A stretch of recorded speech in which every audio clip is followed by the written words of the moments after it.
Hey guys, I am doctor Jayavrat and welcome back to my YouTube channel. आज अपन बात करेंगे कि जो ब्रेसेस ट्रीटमेंट है वो इतना स्लो क्यों है। बस दो दांत तो निकालने हैं, उसकी गैप को भरना है और ख़त्म करना है। तो lot of people ask me कि ये इतना लंबा 1.5 साल तक क्यों चल रहा है। तो आई विल एक्सप्लेन टुडे कि इतना लंबा क्यों प्रोसेस है। तो इसके पहले कि मैं एक्सप्लेन करूँ, आपको एक चीज़ समझनी पड़ेगी कि जो दांत रहते हैं, जैसे अपने दांत हैं, ये एक्चुअली एक हड्डी में गड़े हुए हैं। ऐसा नहीं है कि जो दांत है वो रैंडमली फ्लोट कर रहा है कहीं पे। It is embedded in the bone, हड्डी के अंदर है। तो जब कोई चीज़ हड्डी एकदम हार्ड है, उसके अंदर एम्बेडेड है, तो आपको उसको हिलाना भी है एंड उसको वाइटल भी रखना है। मतलब कि वो टूथ जब आप मूव करो तो उसको ज़िंदा भी रहना चाहिए। पता चला दांत हिलाया और फिर वो हिलने लग गया, हाथ में आ गया या नॉन वाइटल होकर पीला पड़ गया, that we don't want. So we have to move it in a way कि वो सही से मूव भी करे एंड वाइटल भी रहे। तो इसके लिए अपन लोगों को धीरे धीरे करके दांत मूव करना पड़ता है।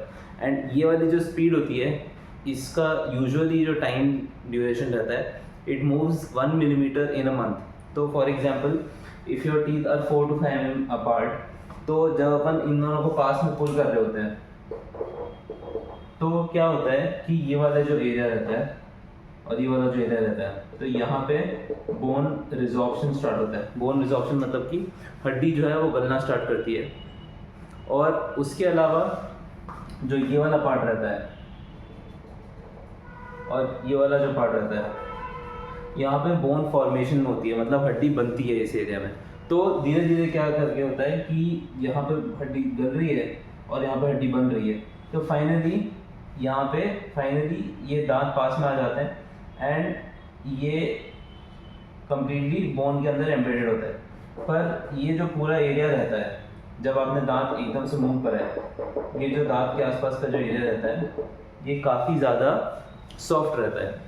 इसके कारण अपन लोगों को once the braces treatment is even over, जब अपन ने ब्रेसेस ट्रीटमेंट ख़त्म कर दिया या अपने दांत जहाँ जो डिज़ायरेबल पोजीशन है वहाँ पहुँच गए, उसके बाद भी अपने को 3 मंथ्स तक, for 3 months we have to keep it in that way, so that जो पोजीशन है वो करेक्टली मेंटेन करके रखे। क्योंकि दांत की हमेशा टेंडेंसी होती है कि वो वापस से अपनी ओरिजिनल पोजीशन पे आना चाहते हैं। तो this is the reason why अपना या आपका जिसका भी ब्रेसेस ट्रीटमेंट करते हैं, वो एटलीस्ट 1.5 ईयर या 1 ईयर तो बेयर मिनिमम है, वो तो चलता ही है। If you doing aligners, that is a different thing.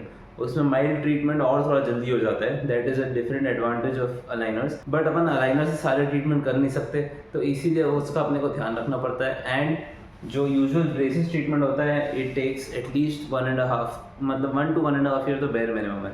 ठीक है, if you like the content, do like, follow and share and send it to someone who's getting the braces treatment done. See you. Bye bye.